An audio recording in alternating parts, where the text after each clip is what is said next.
grand nombre de personnes sont sans le savoir hypersensibles au gluten de blé et de ses dérives. L'intolérance au gluten chez l'adulte est souvent diagnostiquée en tant que syndrome du côlon irritable. Cette pathologie touche un Français sur 4 et représente environ 50% des motifs de consultation en gastro-entérologie. Alors, si vous êtes intolérant au gluten, vous pouvez en réduire la consommation. Aujourd'hui, Alexandra Habitant vous propose une recette de pâtes sans gluten. Vos enfants n'y verront que du feu.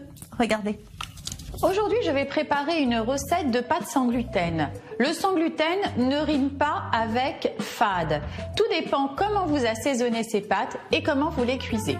Je préfère privilégier les pâtes à base de farine de riz plutôt que celles à base de farine de maïs, car elles ont un indice glycémique moins élevé.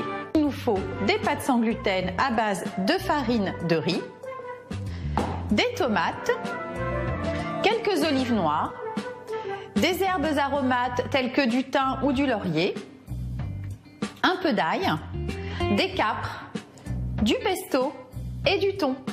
Les pâtes sans gluten prennent un peu plus de temps à cuire. Donc pendant que les pâtes bougent, je vais préparer la sauce. Il faut tout d'abord éplucher les tomates. Alors pour les personnes qui ont une digestion un petit peu plus délicate, je vous conseille d'enlever les petits pépins. Je fais fondre les tomates dans un filet d'huile d'olive.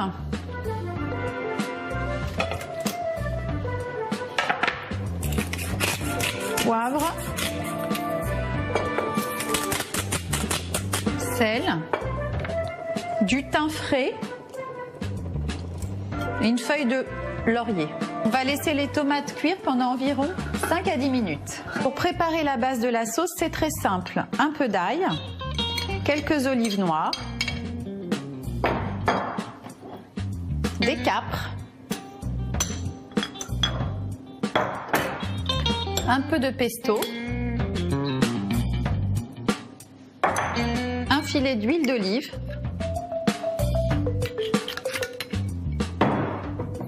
et voilà, à piler avec le pilon.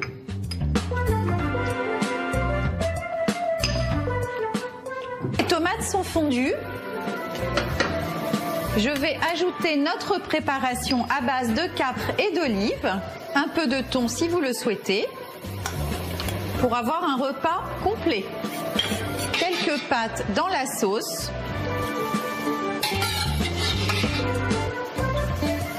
C'est prêt. Je vous mets au défi de goûter ces pâtes et vous me direz si vous voyez une différence avec les pâtes classiques. Bonjour Alexandra Habitant. Alors justement, ce gluten, qu'est-ce que c'est? Où on le trouve-vous? Bonjour Valérie, bonjour à tous. Effectivement, ce gluten, c'est le fléau du moment. C'est une protéine que l'on trouve dans les céréales telles que le blé, l'orge, l'avoine, le seigle. Et c'est ce qui donne cette élasticité aux pâtes. Oui, mais alors justement, on parle de l'intolérance au gluten.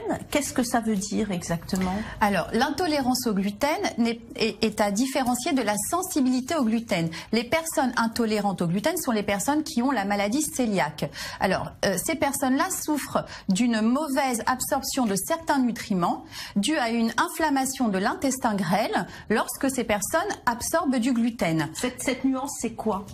C'est un grand dérangement au niveau digestif. Les troubles peuvent être variables, des ballonnements, des douleurs au ventre et même des diarrhées qui sont très très difficiles à stopper si l'on n'arrête pas le gluten en fait, et même à des ulcères, des choses bien plus importantes. En tous les cas, c'est vraiment tendance de manger sans gluten, puisque maintenant dans les supermarchés vous avez des rayons complets de sans gluten, sur les cartes aussi des restaurants, même dans les restaurants italiens, vous avez une partie de la carte avec des pâtes sans gluten. Vous ne trouvez pas qu'il y a un phénomène de mode autour de ces régimes sans gluten? C'est un peu trop quand même. Oui, tout à fait Valérie. En fait, c'est un phénomène de mode qui a été lancé par certaines stars d'Hollywood, mais on peut se demander d'ailleurs, est-ce que le fait de manger sans gluten fait vraiment mincir? Et du coup,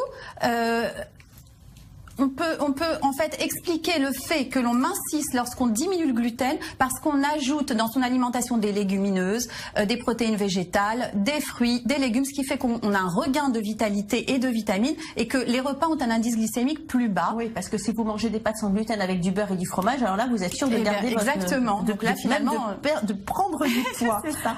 Du point de vue pratique, comment ça se passe les pâtes sans gluten à la cuisson? Alors les pâtes sans gluten sont difficile à cuire, je dirais. Voilà, il ne faut pas les rater. Je vous conseille de les cuire 1 minute de moins que ce qui est inscrit sur le paquet, parce qu'en fait, en général, on les poêle ensuite. Donc, et puis alors, si on dépasse le temps de cuisson, elles deviennent cassantes ou collantes, et franchement, là, ça devient vraiment immangeable. Oui, mais elles ont le même goût que les pâtes normales. Elles sont un petit peu plus fades, je dirais. Un peu plus pâteuses, peut-être. Un peu plus pâteuses. Et je vous recommande de privilégier les pâtes sans gluten à base de farine de riz, de préférence complète et bio, plutôt que les pâtes sans gluten à base de maïs, parce qu'elles ont un indice glycémique plus élevé, et donc là le repas sera encore plus stocké, donc là c'est la cata.